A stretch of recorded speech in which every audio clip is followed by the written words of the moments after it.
Salam, Mr. M. So, may trivia na naman tayo today. So, andito tayo sa tindahan. Bale, ang trivia natin today, yung tinatawag nilang parang may maliliit at meron din malaki. Ito yung original niya. Wala pa sa puluhan. Tayo pang naglagay ng kanyang puluhan, Mr. M. Tara, pasok tayo.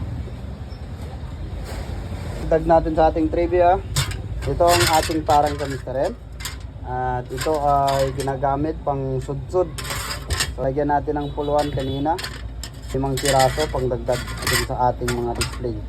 Ginagamit ito pang sudsud, pangalis ng damo, at doon sa may mga mais. So, ito yung ginagamit nila.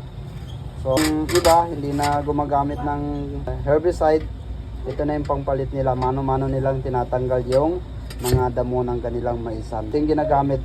Kahit sa garden, pwede ito siyang gamitin pangalis ng damo. So, sudsud ito siya. Pero yun lang, ang tawag nila dito ay parang. So, paki-follow, like, and share ang ating mga videos. Shukran sa inyong panonood.